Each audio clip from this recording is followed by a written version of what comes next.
সরাসরি শুভেন্দু অধিকারী নন্দীগ্রামের হরিপুরে। শুভেন্দু অধিকারী তিনবারের বিধায়ক এই নন্দীগ্রাম থেকেই। 2016, 2021, 2026-এ ফের কিছুক্ষণ আগেই তিনি মঞ্চ থেকে জানিয়ে দিলেন, ঘোষণা করলেন যে কাজ এখনো বাকি রয়ে গেছে, যে কাজ তিনি শুরু করেছিলেন সেই সব কাজ তিনি করবেন।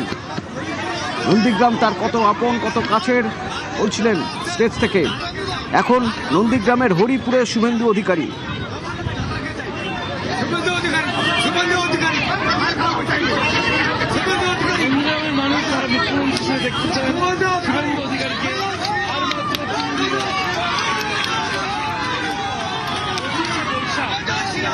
মুখ্যমন্ত্রী শপথ নিতে চলেছেন, ফলে সেদিন তার নাম ঘোষণা হয়। সেদিকে তাকিয়ে নন্দীগ্রামের মানুষ তাদের আশা শুভেন্দু অধিকারী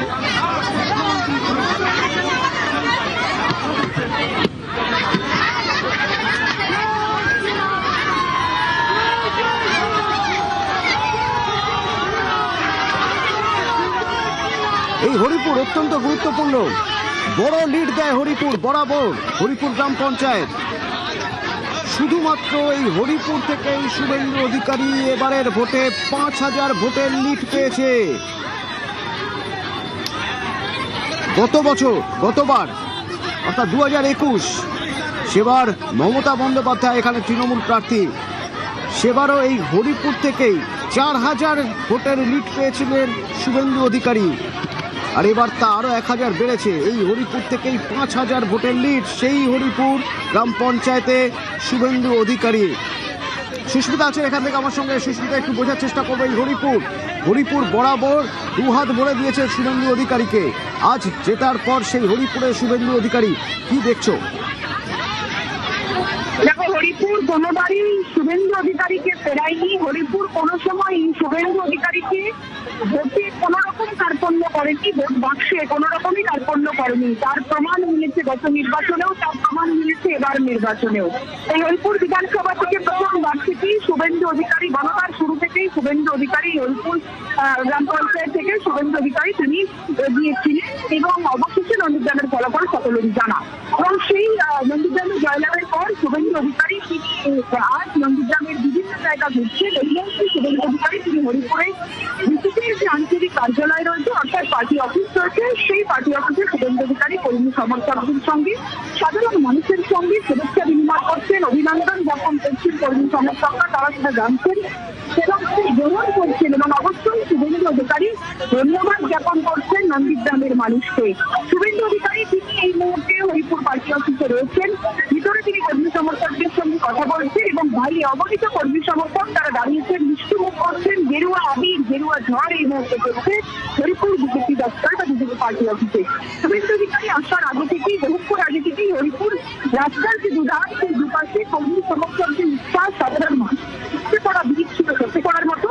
এবং গ্রামের মহিলা, গ্রামের পুরুষ, আবার যুদ্ধ বনিতা, তারা শুভেন্দু অধিকারীকে দেখার জন্য, তাকে ধন্যবাদ পাওয়ার জন্য বা তাকে একবার শুভেচ্ছা জানানোর জন্য, মালা ফুল দিয়ে অভিবাদন জানানোর জন্য তারা অপেক্ষারত ছিলেন। এবং অবশ্যই শুভেন্দু অধিকারী এসেছেন এবং যারা মহিলারা রয়েছেন তারা শঙ্খ বাজিয়ে শুভেন্দু অধিকারীকে অভিবাদন জানাচ্ছেন, স্বাগত জানাচ্ছেন। এবং অবশ্যই শুভেন্দু অধিকারী তিনি যেমন ধন্যবাদ জ্ঞাপন করছেন এই হরিপুরবাসীকে, পাশাপাশি নন্দীগ্রামের মানুষকে, ঠিক তেমনই ফুলে মালায় আবির মুহূর্তে উৎসাহ, মুহূর্তে বাদ ভরা আবির শুভেন্দু অধিকারী দিয়ে এই কর্মী সমর্থক এবং হরিপুর বা নন্দীগ্রামের বিজেপি কর্মী সমর্থক এবং সাধারণ মানুষের অর্থাৎ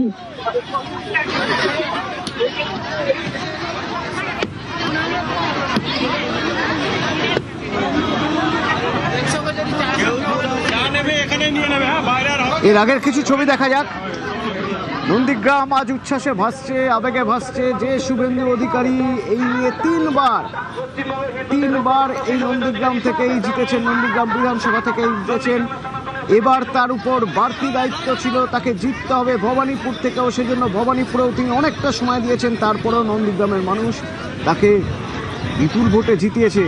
সেই নন্দীগ্রামে তিনি তার চেনা পরিচিত সেই সব জায়গায় যাচ্ছেন, মানুষের সঙ্গে কথা বলছেন, শুভেচ্ছা, অভিনন্দন, মন্দিরে যাচ্ছেন।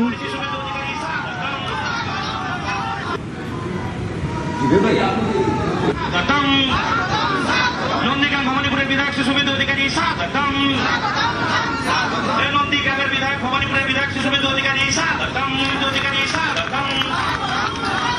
নন্দীগ্রামের সুশুভেন্দু অধিকারী স্বাগতম।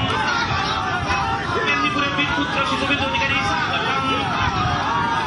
নন্দীগ্রামের কাছের মানুষ সুশুভেন্দু অধিকারী। এবং এই ঘটনার পর এবং এই যে তিনি নন্দীগ্রামে এসেছেন, নন্দীগ্রামে তিনি যখন প্রথম শুভেচ্ছা অভিনন্দন জানালেন নন্দীগ্রামের মানুষকে এবং তারপর বার্তা দিলেন শান্তি বজায় রাখার।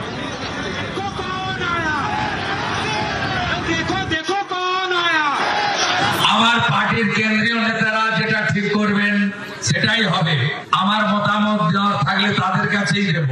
10 দিনের মধ্যে যে কোনো একটা সিট ছাড়তে হবে। আমি বলি, আমি ভবানীপুর এবং নন্দীগ্রাম দুটোই বলছি, আমি আমার কর্তব্য থেকে কিন্তু সরে যাব। আমি দুজনকেই বলছি, বাকিটা আমার হাতে নয়। আমার কেন্দ্রীয় নেতারা যে সিদ্ধান্ত নেবে, আমি খুব ডিসিপ্লিন ছোটবেলা থেকে, সবটা একা সিদ্ধান্ত নেওয়া যায় না। 9 তারিখের পরে পুলিশের অনুমতি নিয়ে বিজয় মিছিল করবেন শান্তিতে। এখন এই 2-3 দিন আর বিজয় মিছিল করবেন না। যেমন একটা লোক অপরাধী হতে পারে, তার বাবা মা, তার বাড়ির ছেলে মেয়ে, ছোট বাচ্চারা অপরাধ করেন। আপনারা করবেন না পিসি, ওরা ভবানীপুরের লোক যা করার করে দিয়েছে। আর এই মুহূর্তের ছবি যদি দেখতে হয় তাহলে হরিপুর থেকে তিনি গতবার যা লিড পেয়েছিলেন, এবার তার থেকেও 1000 লিড বেশি পেয়েছেন।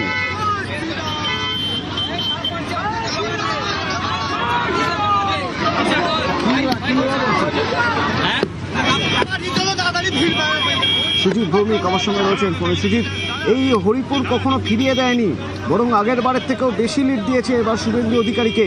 এর পিছনে মিস্ট্রিটা কি? কেন হরিপুর থেকে এত লিড পান, কিভাবে পান শুভেন্দু অধিকারী? অথবা আরো একটু যদি পিছিয়ে যাও, 2016তেও কিন্তু শুভেন্দু অধিকারী হয়তো তখনও ছিলেন, তিনি তৃণমূলের প্রার্থী, কিন্তু তখনও কিন্তু 16তেও ব্যাপক লিড দিয়েছেন। এবং অতরু যেটা বলার, এই হরিপুরে 21 ভোটেও একেবারে লিড দিয়েছিল মমতা বন্দ্যোপাধ্যায়ের বিরুদ্ধে লড়াইতেও কিন্তু 4000 লিড দিয়েছিল একটা গ্রাম পঞ্চায়েত এলাকা। আর এবার তো 5000 লিড দিয়েছে এই হরিপুর শুভেন্দুকে। এবং শুভেন্দু আজকে যাওয়ার পথেও দেখেছেন যে এখানে কর্মী সমর্থকরা দাঁড়িয়ে রয়েছে, তার জন্য তিনি জানিয়ে যান যে আমি ফিরে এসে আসবো। এখন হরিপুর থেকে সবে গাড়িতে উঠলেন, তিনি যাচ্ছেন রেয়াপাড়া। এখান থেকে তিনি রেয়াপাড়া যাবেন এবং রেয়াপাড়া থেকে তিনি কলকাতা যাবেন, কারণ কলকাতায় আজকে বিশেষ বিষয়, সেটা তুমিও জানো, সবাই জানেন যে অমিত শাহ আসছেন, সেখানেও তিনি যোগ দেবেন। কিন্তু তার আগে আজ নন্দীগ্রামে এলেন, জয়ের পরে হ্যাট্রিক করার পর তিনি এসে কিন্তু আবেগ তাড়িত হয়ে পড়লেন। আবেগের বশে তিনি এমন কিছু কথা বললেন যে কথাগুলো অন্য জায়গায় তিনি কখনোই বলেননি বা বলা যায় না। সেখানেই এসে তিনি কিন্তু প্রথমে যেখানে গেলেন টাউন ক্লাবের সামনে, যেখানে কেন্দ্রীয় কার্যালয় ব্লকের সেইখানে তিনি যে সম্বর্ধনা সভা এবং যেখানে ধন্যবাদ জ্ঞাপন সভা শেষ করে হরিপুর বললেন। হরিপুরে এখন গাড়িতে উঠলেন, রেয়াপাড়া যাবেন। রেয়াপাড়া মানে 2 নম্বর ব্লকের যেটা তার অফিস রয়েছে, সেখানেও আমি দেখেছি যে খবর পাচ্ছি বিরাট সংখ্যক কর্মী সমর্থক বা তার অনুগামীরা তারা কিন্তু হাজির হয়েছেন মানে তারা অপেক্ষা করছেন শুভেন্দুর জন্য। আর 5 মিনিটের মধ্যে তিনি রেয়াপাড়া পৌঁছবেন। রেয়াপাড়া সেখানেও এরকম ধন্যবাদ জ্ঞাপন এবং বলা যায় শুভেচ্ছা বিনিময় করার পর তিনি রওনা দেবেন, সরাসরি কলকাতা যাবেন। কারণ এখন শুভেন্দু শুধু জোড়া বিধানসভার বিধায়ক নয়, একই সঙ্গে তিনি কিন্তু কলকাতা সঙ্গে তার যে যোগাযোগ সেটা কিন্তু অত্যন্ত গুরুত্বপূর্ণ হয়ে উঠেছে।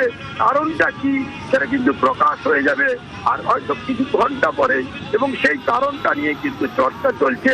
এবং আজও দেখলাম তিনি যখন বক্তব্য রাখছেন, সম্বর্ধিত হচ্ছেন, তখনও কিন্তু এখানকার মানুষজন তারা ডিমান্ড করছেন। ডিমান্ডটা আর কিছু নয় যে নন্দীগ্রামের বিধায়ক যেন মুখ্যমন্ত্রী হন। যদিও তিনি বলছেন আমি ডিসিপ্লিন সোলজার, আমি কোন বিধানসভা 10 দিনের মধ্যে ছাড়বো সেটাও যেমন আমি ঠিক করবো না, পার্টি ঠিক করবে। কিন্তু একই সঙ্গে মুখ্যমন্ত্রীত্বের প্রশ্নেও তিনি কিন্তু বলছেন এটা দল ঠিক করে, এ নিয়ে কোনো মন্তব্য করা যায় না। অর্থাৎ ডিসিপ্লিন থেকেও তিনি কিন্তু বার্তা দিয়ে গেলেন যদি নন্দীগ্রাম বিধানসভা ছাড়তে হয় তার জন্য তারা যেন না চিন্তা করেন। কেন চিন্তা করতে বারণ করেছেন? তিনি বলছেন আমি বিধায়ক না থাকলেও এখানে কিন্তু কাজ করব আমি। এবং উদাহরণস্বরূপ ফিরোজা বিবি এখানে বিধায়ক হয়েছিলেন, তিনি বললেন কে কাজ করতো, তখন মানুষ বললেন যে আপনি। এটা বলে তিনি একটা প্লট তৈরি করতে চাইলেন, তার দুটোর মধ্যে একটা কেন্দ্র ছাড়তে হবে। অত্যন্ত গুরুত্বপূর্ণ কথা তোমাকে বলছি যে তাকে একটা যে কেন্দ্র ছাড়তে হবে, সেই কেন্দ্রটা যদি নন্দীগ্রাম হয় এখানকার মানুষজনের একটা বাড়তি হয়তো বলা যায় যে রিয়াকশন প্রতিক্রিয়া আসবে, সেটা ভেবেই কিন্তু প্লট তৈরি করছেন। ধন্যবাদ সুজিত, পরবর্তীতে আবার যোগাযোগ করব। এবং নন্দীগ্রামে শুভেন্দু অধিকারী এই ছবি লাইভ ফুটেজ দেখবেন। বিভিন্ন জায়গায় দেখা যাচ্ছে পঞ্চায়েত অফিস বা পুরসভার অফিসে সেখানে তালা লাগিয়ে দেওয়া হয়েছে, না তো বিজেপির পতাকা লাগিয়ে দেওয়া হয়েছে। কেন? বিজেপির দাবি আসলে এই জায়গাগুলোয় ঠিকভাবে ভোট হয়নি, পঞ্চায়েত বা যখন মিউনিসিপ্যালিটি করা হয়েছে, তারা চায় আবার ভোট হোক।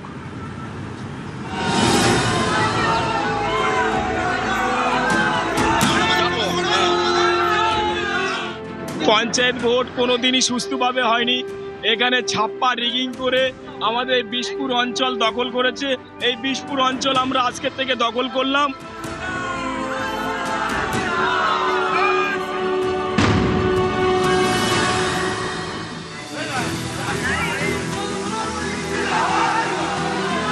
হিঙ্গলগঞ্জের বিশপুর গ্রাম পঞ্চায়েত অফিসে তৃণমূলের পতাকা খুলে লাগানো হলো বিজেপির পতাকা ব্যানার।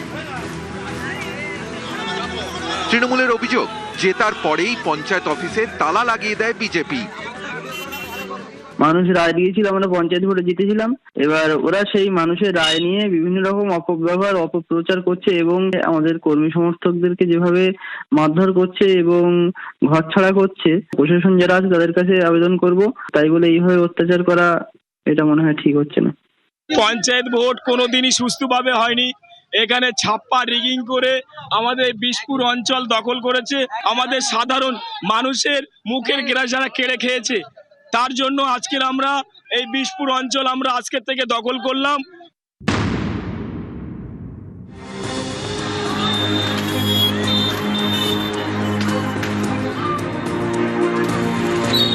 বীরভূমের সিউড়ি, এখানে তৃণমূল পরিচালিত পুরসভায় টাঙানো হলো বিজেপির ব্যানার।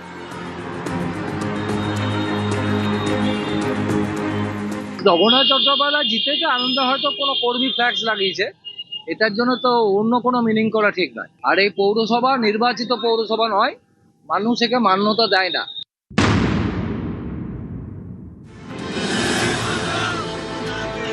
26-এ বাঁকুড়ায় শূন্য হয়ে গিয়েছে তৃণমূল। 12টি আসনের সবকটিতেই জিতেছে বিজেপি। তারপরই তৃণমূলের শ্রমিক সংগঠনের একাধিক বাস ও টোটো ইউনিয়ন অফিসে তালা। ডিজে বাজিয়ে চলে নাচ, স্লোগান।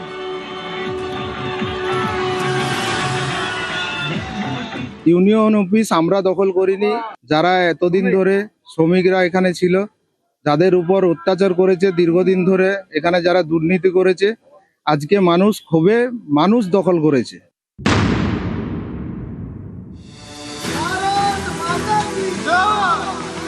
বাঁকুড়ারই জগদ্দল্লা 2 নম্বর গ্রাম পঞ্চায়েত, তৃণমূল পরিচালিত পঞ্চায়েত অফিসে তালা।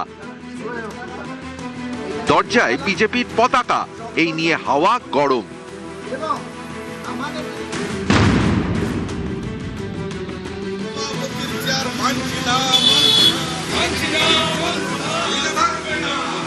পশ্চিম মেদিনীপুরের গড়বেতা, এখানে রাস্তায় বের করে দেওয়া হলো তৃণমূল পঞ্চায়েত প্রধানের চেয়ার। 2023 সালে যে পঞ্চায়েত নির্বাচন হয়েছিল, গড়বেতা 3 নম্বর ব্লকে এমন কোনো বুথ ছিল না যে বুথে ছাপ্পা রিগিং হয়নি।